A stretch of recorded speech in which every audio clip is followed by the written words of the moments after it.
Pandian stores upcoming எபிசோட்ல என்ன நடக்க போறதுன்ற ப்ரெடிக்ஷனை இந்த வீடியோல பார்க்கலாம். இங்க முத்துவேல் சொன்ன கோரிக்கையை ஏத்துக்கிட்டு கதிர் வீட்டுல அதுவும் அப்பத்தா கிட்ட வேண்டா வெறுப்பா ஒரு திட்டத்தை போட்டு உங்களுக்கு ஏசி வேணும்னா ஏசி இருக்கிற இடத்துலயே போய் இருக்க வேண்டியதானே, எதுக்கு இங்க இருக்கீங்கன்ற மாதிரி பேசி தனக்கு கெட்ட பேர் விழுந்தாலும் பரவாயில்ல முத்துவேலோட கோரிக்கையை எப்படியாச்சும் நிறைவேற்றி ஆகணும்னு தன்னோட நல்ல குணத்தை தியாகம் பண்ணி கதிர் இப்படி ஒரு காரியத்தை பண்ணியிருக்காரு. இதனால வீட்டுல இருக்க எல்லாருமே கதிர் மேல ரொம்பவுமே கோவப்பட்டு ஒரு வெறுப்போட இருக்காங்க. அப்பத்தாவும் முத்துவேல் ஆசைப்படி முத்துவேலோட வீட்டுக்கே போயிட்டாங்க. ஆனா இப்ப கதிருக்கு தான் ரொம்ப கெட்ட பேரு. கோமதியில இருந்து பாண்டியன் வரையும் ஏன் அரசி கூட கதிர் மேல ரொம்ப கோவமா இருக்காங்க. கோமதி இருந்துட்டு கதிர உன்னதான்ற ரொம்ப பொறுப்பான பையன் நினைச்சிட்டு இருந்தேன், ஆனா நீ என்னடானா இப்படி தேவையில்லாம கோவப்பட்டு அதுவும் இப்பெல்லாம் வார்த்தையை விட்டு எங்க அம்மாவை இங்க இருந்து அனுப்பிச்சு விட்டுட்டீல, அப்படி என்னடா எங்க அம்மா உனக்கு பாவம் பண்ணா அப்படின்னு சொல்லி கேட்க, அதுவும் இல்லாம பாண்டியனும் நீ இப்பெல்லாம் பேசுறவனே கிடையாது, இதுக்கு பின்னாடி ஏதோ ஒரு காரணம் இருக்கு அப்படின்னு சொல்லி கேட்க, அப்பதான் கதிர் இருந்துட்டு இல்ல நான் அங்கிட்டு ரோட்ல போயிட்டு இருக்கும் போது ராஜியோட அப்பாவை பார்த்து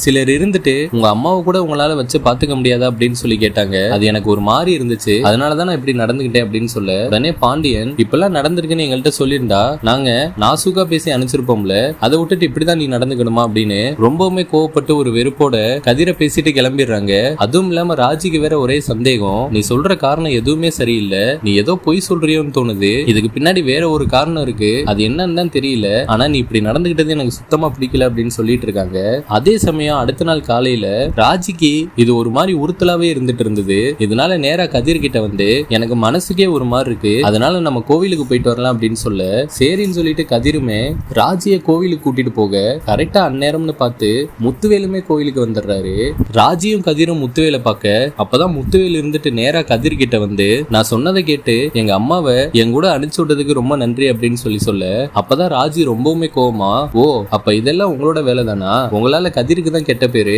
அப்பத்தாவ நீங்க தான் நல்லா வச்சு பாத்துக்கணும், அதை விட்டுட்டு இப்படி வீட்டை விட்டு வெளியே அனுப்பிச்சு விட்டது மட்டும் இல்லாம ஏதோ பெரிய நல்ல ஒரு மாதிரி வந்து கதிர் கிட்ட எங்க அம்மாவை எங்ககிட்டே அனுப்பிச்சு விட்டுருப்பான்னு சொல்லி டிராமா போட்டிருக்கீங்களா, கதிர் உங்க பேச்ச நம்பிக்கிட்டு அவனும் கெட்ட பேர் வாங்கிட்டு பாவம் அப்பத்தாவ அவ்வளவு ஆக்ரோஷமா பேசி அங்க உங்க வீட்டுக்கு அனுப்பிச்சு விடணும்னு என்ன அவசியம் அப்படின்னு சொல்லி இங்க ராஜி கோவமா பேசிட்டே இருக்க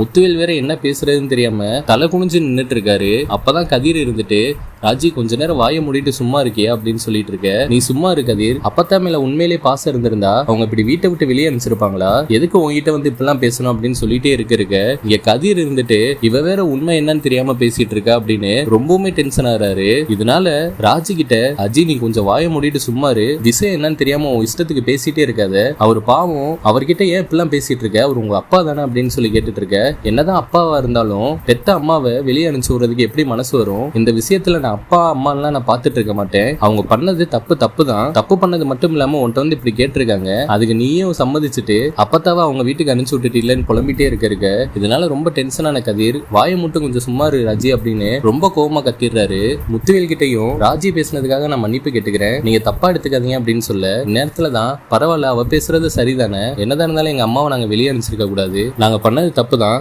எல்லாத்துக்கும் நாங்க உங்கள்கிட்ட மன்னிப்பு கேட்டுக்கிறோம், அதே சமயம் என் பேச்சை கேட்டு எங்க அம்மாவை எங்க வீட்டுக்கே அனுப்பிச்சதுக்கு ரொம்ப நன்றிப்பா அப்படின்னு கதிர்கிட்ட நன்றியை சொல்லிட்டு இருக்க இந்த நேரத்துல அந்த பக்கமா வந்த சக்திவேல் இப்படி 3 பேருமே ரொம்ப பாச பிணைப்பா பேசிட்டு இருக்கிறத பார்த்துட்டு ரொம்பவுமே கடுப்பாயிடுறாரு. அண்ணன் ரொம்ப ரெட்டை வேஷம் போட்டு நடிச்சிட்டு இருக்காரு, வீட்டுல வந்து என்னடானா இது பிடிக்காத மாதிரி காமிச்சிட்டு இருக்காரு, இப்ப என்னடானா இங்க வந்து பாச பிணைப்பை புழிஞ்சிட்டு இருக்காரு, இதெல்லாம் நம்ம சும்மாவே விடக்கூடாது, இதுக்கெல்லாம் ஒரு முற்றுப்புள்ளி வச்சாகணும் அப்படின்னு சொல்லி அங்க சக்திவேல் இவங்க 3 பேரும் பேசிட்டு இருக்கிறத பார்த்து ஒரு வைத்தறிச்சலோட மனசுக்குள்ளேயே ஒரு பிளான போட்டுட்டு இருக்காரு. இப்ப முத்துவேலுக்கு கேன்சர் இருக்க விஷயம் ராஜிக்கு தெரிய வந்துச்சுன்னா ரொம்பவுமே பாதிக்கப்படுவாங்க, அதனால கதிர் இந்த சிச்சுவேஷன் எல்லாத்தையும் எப்படிதான் ஃபேஸ் பண்ண போறாருன்னு தெரியல, அதனால இது மூலியமா கதிருக்கு தான் ரொம்ப கெட்ட பேர் கிடைக்க போகுது, அதனால முத்துவேல் ராஜி கதிர் அப்பத்தா எல்லாருமே ஒன்னாவே சேர்ந்து இருந்தா பார்க்கவே ரொம்ப நல்லா இருக்கும். நீங்களும் நினைச்சா மறக்காம லைக் பண்ணி உங்க ஆதரவை தெரிவிங்க.